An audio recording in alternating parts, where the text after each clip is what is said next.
పుట్టావు, జన్మ వచ్చింది, కానీ సద్బ్రాహ్మడు అనేటటువంటి పదం నీకు ఎప్పుడు చేరుతుంది?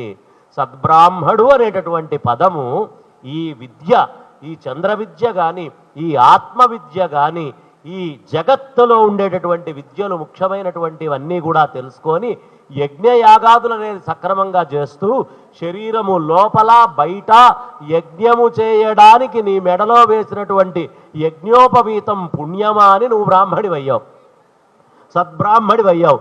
దాని పేరే యజ్ఞ ఉపవీతము.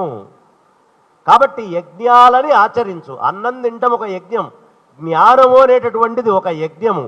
నువ్వు భౌతికమైన బ్రాహ్మణాల నుంచి వేదంలో చేసే కర్మలు ఒక యజ్ఞము. ఇవన్నీ ఆచరించడానికే నిత్య నైమిత్తిక శ్రౌత స్మార్త నిత్య నైమిత్తిక కర్మానుష్ఠాన యోగ్యత ఫలసిద్ధ్యర్థం అని నీకు యజ్ఞోపవీతం వేస్తున్నారు.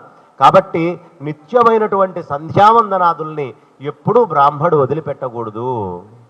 నిమిత్తమైనటువంటి కార్యక్రమాలు చక్కగా వ్రతాదులు ఇత్యాదులు కూడా వదిలిపెట్టకయ్యా. ఇక శ్రౌత కార్యక్రమాలని నువ్వెప్పుడు వదిలిపెట్టకు. శ్రౌతము అంటే శృతి చెప్పినటువంటివి.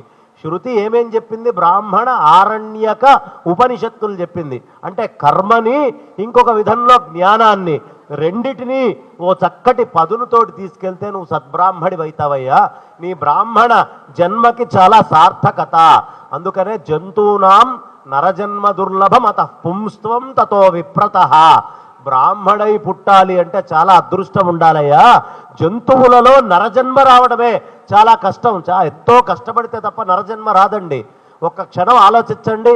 మనం ఏదో తిండి తిన్నాం, తండ్రి గారు తిండి తిన్నారు, నాన్న ఆ తిండి తిన్నాడు కాబట్టి ఆ జీవుడు నాన్నలోంచి అమ్మలోకి వెళ్ళి బయటికి వచ్చాడు. అదే తిండిని నేను జీవంగా ఉన్నటువంటి తిండిని ఓ కుక్కో, ఓ ఎలుగుబంటో, ఓ ఒంటేలో, ఒక ఒంటో, ఒక ఆవో, ఇంకోటో తిన్నది అనుకోండి, ఎక్కడి నుంచి పుట్టుండేవాళ్ళం మనం అందరం? ఈ జన్మ రావడానికి కారణం జన్మాంతరంలో మనం చేసుకున్నటువంటి కర్మలు. ఎంతో ఉత్తమమైన కర్మ చేసుకుంటే తప్ప ఈ ఉపాధి మనకి ఇవాళ లభించలేదు. అందుకనే జంతువునాం నరజన్మ దుర్లభం. తండ్రి నాకు ఆస్తి ఇచ్చాడా, పాస్తి ఇచ్చాడా, ఎన్ని కోట్లు ఇచ్చాడు, అంబానీ అంత ఆస్తి తీసుకురాలేదు, ఏమక్కర్లేదయ్యా.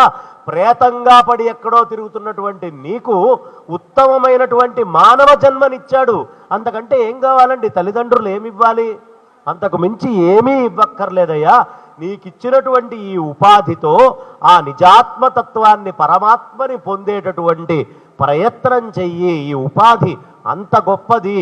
కాబట్టి ఇలాంటి మహత్తరమైనటువంటి ఉపాధి వచ్చినప్పుడు, ఇంత అవకాశం దొరికినప్పుడు దీనిని సంధ్యావందనాదులు ఆచరించటమునందు, జ్ఞాన సముపార్జన చేయటమునందు, ఆ ఆత్మతత్వాన్ని పొందటము అనే దాని యందు మిగతా ఏ కళలైతే చెప్పబడి ఉన్నాయో అలాంటి వాటిల్ని సాధించడం కోసం ఈ ఉపాధి ఉపయోగపడాలి. కానీ భోగాలని అనుభవించడానికి ఇంత మహత్తరమైనటువంటి బ్రాహ్మణ ఉపాధి అవసరం లేదు.